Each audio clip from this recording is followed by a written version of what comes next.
Welcome to It Takes All of Us, a NAMI Talks podcast hosted by the suicide prevention team at NAMI, Maine. Our mission is to provide education and guidance to assist in suicide prevention, encourage intervening with those at risk, and support people in the aftermath of a suicide or a traumatic loss. We deeply believe that suicide prevention works and is most effective when people have the knowledge, the skills, and the confidence to open the conversation with someone at risk and to connect them with help. It takes all of us to save lives. This podcast often addresses topics of suicide or suicide loss and can be emotionally upsetting to some. Take good self-care and reach out for support as needed. Welcome. My name is Joyce Morrissette. I'm the clinical suicide prevention trainer here at NAMI, Maine. Joining me in the studio today is Libby Wright, Associate Director of Youth Education here at NAMI, Maine. And together we're so excited to introduce and speak with Donna Jackson Nakazawa, who will share her insights on how to help girls thrive. Donna Jackson Nakazawa is an award-winning science journalist and internationally recognized speaker.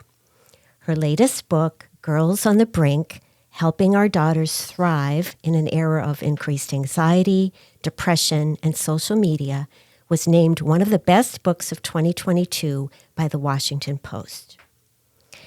Her upcoming book, The Adverse Childhood Experiences Guided Journal, to be published in August of this year, is based on Donna's narrative writing to heal programs, Breaking Free from Trauma, and Your Healing Narrative. Her writing has appeared in Wired, the Boston Globe, Stat, the Washington Post, Psychotherapy Networker, and Health Affairs. She's appeared on the Today Show and NPR and is a regular speaker at universities and organizations, including Child Mind Institute, Harvard Division of Science, UCLA, Rutgers, Johns Hopkins, Learning in the Brain, Children's Hospital Association, and the Andrew Weil Center for Integrative Medicine. Donna is also the creator and founder of the parenting program Growing Strong Girls. You can learn more about Donna's work, including numerous other books that she's written, at donnajacksonnakazawa.com or join her discussions on Instagram. And we will share links to her work in the show notes. Hi, Donna. Hi, it's such a pleasure to be here with all of you. Welcome to the podcast.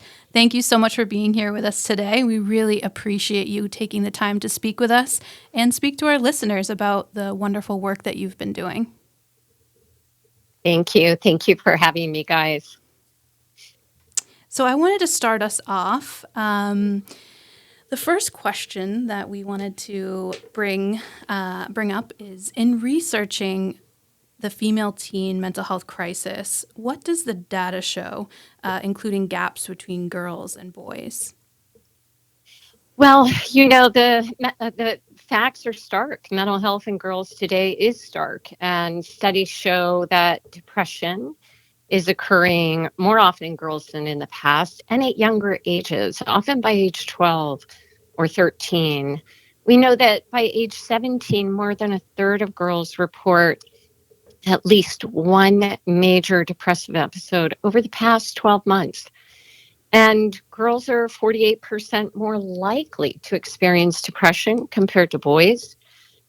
And we all know that the Centers for Disease Control recently reported that 57% of girls report feeling persistently sad and hopeless. And in 2021, they reported that suicide attempts had increased 51% among girls compared to 4% among boys. You put all that together, and it tells us that girls today are really struggling. And it's on us as the adults to figure out why. I know you've, first of all, Girls on the Brink covers so much. And I know, just before we get to the second question, that you also are not disregarding boys. I know. No. because we care about both our, boys and girls, Yes. right? So one of my questions is in Girls on the Brink, one of the beautiful things you do in the book is you include 15 antidotes on how to support the autonomy and resilience of girls. And I'm wondering, what are some of your favorite ones, and where do you suggest we begin? Well, to speak to what you just said, I want everyone to know I'm the mother of a son and a daughter and care equally about boys and girls. One little fun fact I'll throw in real quick is that one of the reasons I wrote about girls is not just these statistics, but it was only very recently that we started to look at how the female brain processes stress. And just like with heart disease, we didn't look at the female heart and how it works maybe a little differently than the male heart until recently. And when researchers began to look at how the female brain at puberty processes stress, is a little bit different than the male brain, and it speaks to a lot of these differences that we see. That said, you're talking about the 15 antidotes in my book. Many of them can be applied to boys just as well as girls, but I think it's really important to know that we did not look at how the female brain responds to chronic stress until now. And we have to kind of look at that in conjunction with these statistics, which are so mind-boggling.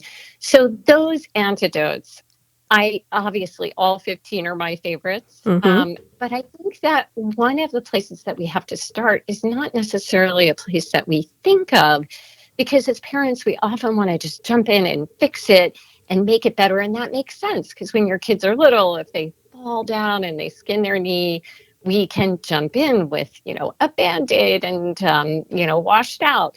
But as they get older, I've talked to thousands of girls around the country in my workshops and at schools, and they're asking us to do a few things, and those are reflected in my antidotes. One is that they're asking us to do a better job of handling their distress. And this may surprise you, but they don't think we're managing our own stuff very well. So in the book, my antidotes begin with managing your own stuff. And that requires, as we know, looking at your own history and your own childhood and maybe your own wounds and how they may be interfering with your ability to offer what we call parent-child attunement, or what I say is just every cell in you is available to offer up soothing to every cell in them. And this really matters because studies show that children and teens, they borrow our composure. We can thank mirror neurons for this, that when we're calm, when we have what I call the lowest heart rate in the room, their heart rate goes down. So in order to be that adult with the lowest heart rate in the room, so that our kids can talk to us about anything, we need to take a look at where our own wounds are from our own experiences and how our own anxieties and fears may be preventing us from offering them the kind of quiet listening that they are asking for. Beautiful. Thank you. It makes me think of my own son who, when he has tantrums, obviously he's younger, but just trying to make sure that I manage my own anxieties that come up because he's watching that. And so I'm trying to model the behavior and, the way to work through stressors. And I have to try to keep that in the back of my mind that how I handle this is how he's going to see to handle these things. So thank you so much for bringing that up. Yeah, really simply, instead of kind of, why is my child behaving this way? We can ask, like, why is this hooking me so deeply? Like, why is this triggering my own anxieties, right? And that question can take us to a deeper dive into our own story of healing. Yes. So I wanted to touch on narrative writing. It's central to your work. And so I was wondering if you could tell us more about the benefits of writing to heal.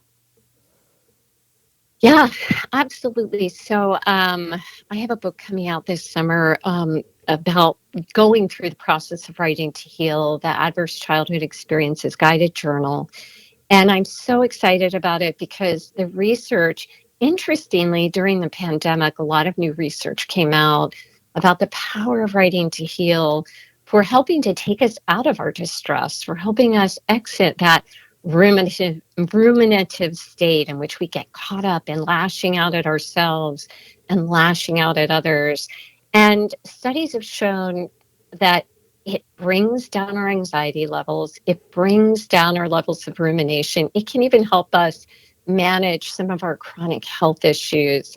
Going further back, the great father of narrative writing, James Pennebaker, showed that just 4 days of narrative writing helps to regulate people's immune systems. So I wanted to dive further into this for how can we do this as parents and how can we help our kids to do it too. And when I do workshops around the country with girls, I teach them a technique that's just a quick glimpse into narrative writing and how it can help them. And that is just to set a worry timer and write for 10 minutes about what's really, really bugging them, anything that's really causing them big feelings of overwhelm and distress. There's one rule: they're not allowed to write anything negative about themselves, just about the situation. They can get mad about their parents, their teachers, how much work they have to do, whatever is happening in their lives, their friendships. At the end of that 10 minutes, we just take it and we rip it up. And I've gotten in trouble for this, but I have them just throw it up in the room like confetti. Later, I go back and I clean up all the little pieces so no one else has to do that. And then we spend another 10 minutes just writing about all the ways in the past that they've positively dealt with situations. We write about things they might tell themselves that they can say to themselves that are sort of the opposite embodiment of those negative feelings that they're having. And people they can turn to who can help them if they go to those people and articulate what they're really feeling. And so I am a big believer in narrative writing. Obviously, the book I have coming out is for adults and for parents, because to go back to what we said a second ago, if we can help ourselves take our own journey into some of the really hot, sticky moments and those heated moments of experience in our own story, both as growing up and as adults, we can often see relationships between those stickiest moments of experience, the things that still bring up the most heat when we think about them later, and the things that are causing us the most anxiety and distress around our children. And what girls tell me is that they want to be able to come to us with their distress, but they need to know that we're able to manage our own distress in the face of their distress. Thank you. So when we have, I'm assuming, some parents that will be listening to this podcast, Donna. So when a daughter does turn to a parent with difficult things, how can a parent best respond? Well, I want to be really brass tacks about this, right? Because I think that sometimes as parents, it helps to know that when you're feeling a little distress in the face of your child's problem, that's okay. That's normal. You're not doing anything wrong. Like, we're not expected to be Buddha, right? That's okay. But also know that your brain goes offline when you're really distressed. So sometimes it can help to have a little bit of script, a little bit of a script in advance.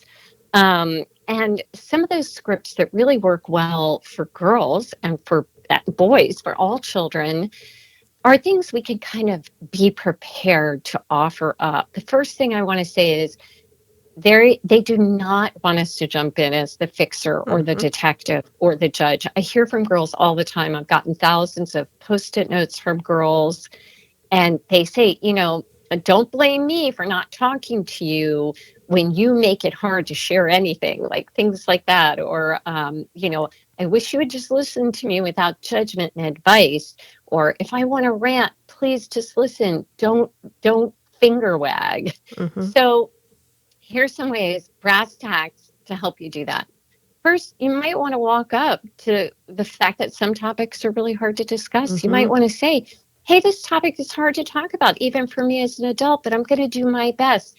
Kids love it. Mm. And they're asking us to admit when we aren't perfect. Girls tell me this all the time.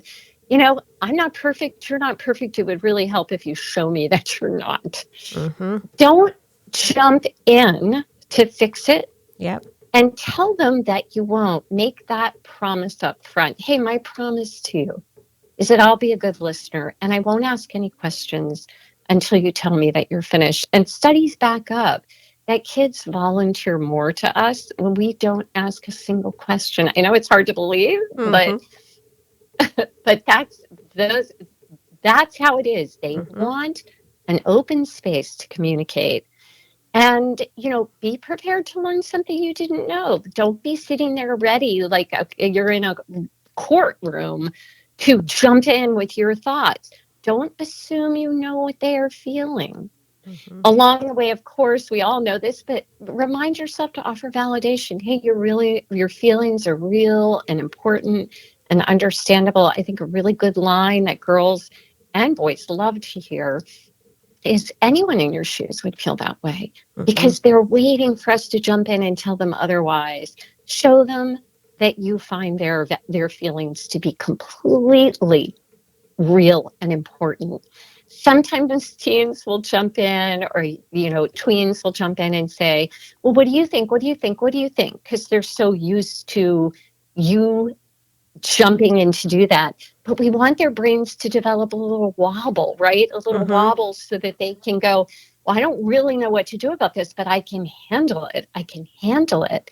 So just give a pause and tell them, hey, I'm going to tell you what I think. I promise I will. But I want to know what you think right now, because what you think is so much more important than what I think right now. And I'm still learning what you think. Let their brain develop the neural structure to go through that process of processing and regulating their emotions. And then when you think that they're finished, be prepared for the conversation to end if that's what's best for them. That may be it. If you feel like there's something you really want to share, ask permission before you jump in. Kids love that. They feel so respected. Hey, do you mind if I ask a few questions? I'd really like to understand what you're saying better. Another thing they want to hear us do is dial up more on what they did right. I hear from girls all the time. Don't tell me what I did wrong in a situation. Tell me what I did right. Hey, you dealt with this very complex situation so well. Or I love the way that you took everyone's feelings into account in this situation. And I'm wondering how it really felt for you. All of us are going to mess up. I'm a mom of two. I've messed up a million times. And so have you. I mean, so has everyone listening. Absolutely. So, right? So that's okay. Just jump in with a repair. And research shows us that the faster we make a repair, the more quickly our child's brain will calm down and the more they'll be able to hear what we have to say. So just say, hey, that came out wrong. I'm so sorry. Clearly what I said wasn't helpful. I really want to be helpful right now. Let me try again. Or what do you need right now? And then make it a good experience for them by thanking them for telling you how they're really feeling. Underscore that. Really want to thank you for talking to me about this. I know it's not always easy. So the number one goal here is just that when your kid turns to you with hard things, you make it a good experience so that they turn to you again and again and again. That shines through in your book, Donna. I actually wrote it in my notes, the importance of, making it a good experience. And so thank you for answering that so beautifully. And you mentioned it a little bit about your social media, which I did go and follow your Instagram, and there's a lot of amazing stuff. I'm definitely a fan. Thank you. You've asked girls what they wish their parents knew and have begun posting anonymous responses on Instagram. What are some more things that girls are telling us? Well, they're telling us that they don't feel very good, that they're really struggling. They're saying things like, my anxiety is so much bigger than you know. And, going back to what we started at the top, they're saying, listen, I, this isn't just a dark period. I'm really struggling. I need more help. They're saying things like 90% of the time I smile, but I'm not happy. I'll just quote a few more. I wish the grown-ups knew I'm fine means I'm not okay. And I try so hard at everything, but I still feel like I'm not trying hard enough. I feel like my whole life is made of mistakes. And they are asking specifically for what they want to hear us say in response. They have a lot to say on this. I wish the adults would tell themselves, if I calm down around her, it might be better for her. And another girl wrote on a post-it note to me, I care about your issues. So if you're stressed, I'm stressed. I love hearing from girls themselves because it gives us just a direct way to give them more of what they want. And in terms of what they want to hear things, as one girl wrote, more yay and woohoo and less and are you listening to me? Another girl wrote, I want to hear, I'm so proud of who you are becoming. So I could go on and on with these, but what I love about asking girls is that they'll tell us really quickly how we aren't giving them what they need and also what they want to hear. So one thing I'm encouraging parents to do is just ask your daughter, ask your son, hey, what is it that would really help you more? What do you need to hear from me?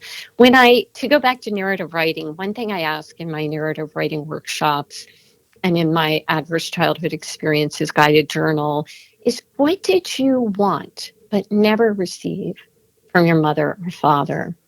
And when we do that about our own childhood, it can be very illustrative to us about, some of our early wounds.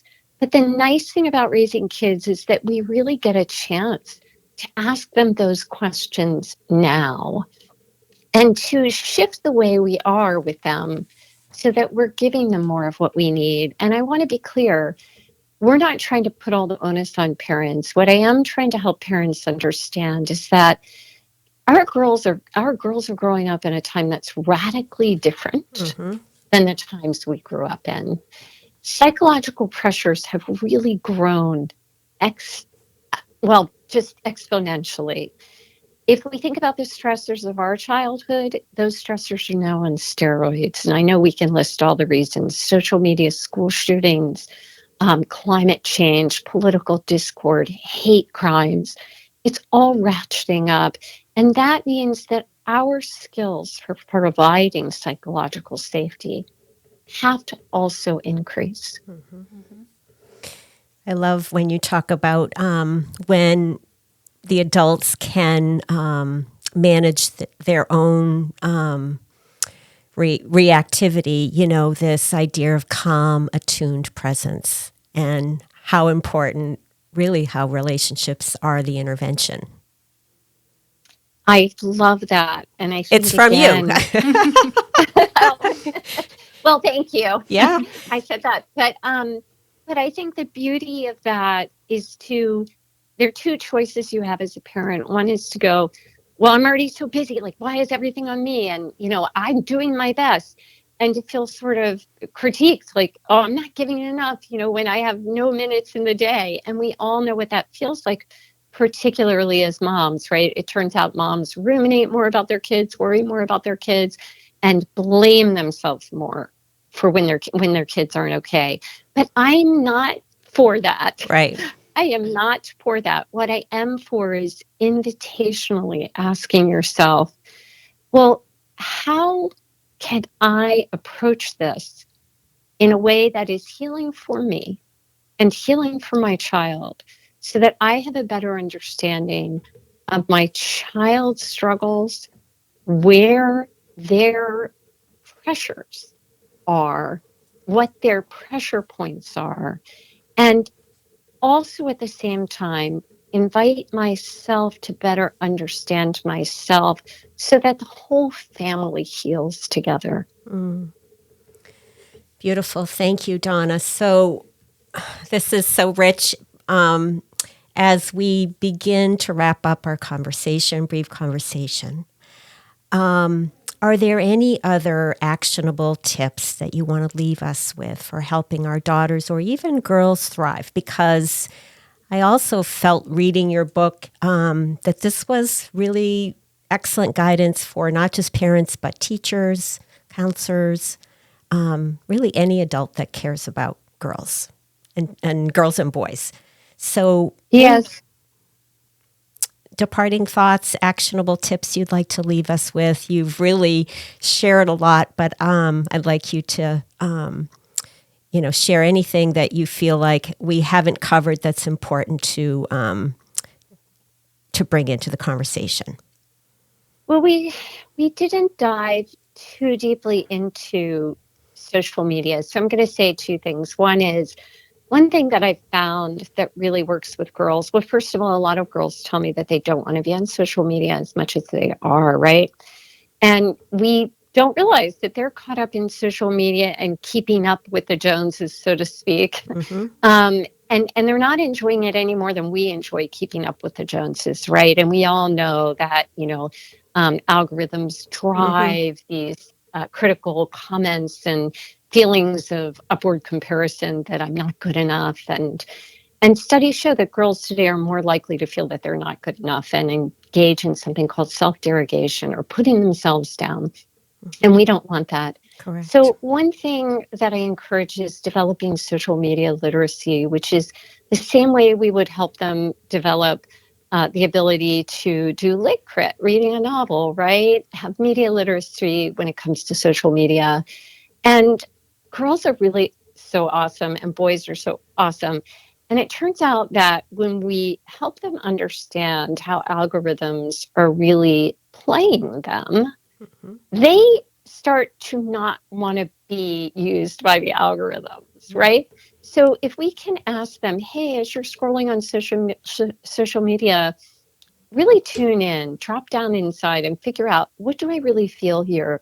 How is it making you feel? If you feel less than, if you feel ugly, if you feel unheard, if you feel left out, if you feel excluded, or even if you feel angry, or even if you feel superior or judging, if it's making you judge yourself or others, how does that feel? And girls will tell you, it doesn't feel good. I don't like it. And once they go inside and make the decision for themselves that this is not making them feel good inside, they can start to make the decision to spend less time immersed in those negative sexist messages. So I want to encourage parents to have those conversations around social media. And then I guess the last thing I would say is that parents are doing an awesome job. There's always the danger in talking about how girls and boys feel, and all young people are feeling, that we feel like we're not doing a good enough job. Kids know we're doing our absolute best. And we are all struggling in today's world. We have good evidence that we're all struggling with our moods. We're all struggling not to ruminate so much. The world is getting more heated in every possible way. So please be kind to yourself. Take time for yourself as parents to appreciate the things you are doing right. Because if we start from a place of beating up on ourselves to do better as parents, we're not going to show girls the things that they want to see most, which is that we know how to love ourselves. And by showing them that we know how to love ourselves, we also give them the ability to tap into how to love themselves better too. So this is especially true for women and girls. So I'd wrap up with that. It's perfect. It's a perfect ending. Thank you so much, Donna, for your generous conversation with us today and sharing your expertise. And it's just a beautiful way to end. And so I thank you, and we want to thank our listeners for joining us on this episode of It Takes All of Us. Suicide prevention works when we all do our part. And if you've enjoyed the podcast, please consider subscribing and sharing it. And from all of us on the suicide prevention team, until next time, please be well. Thank you.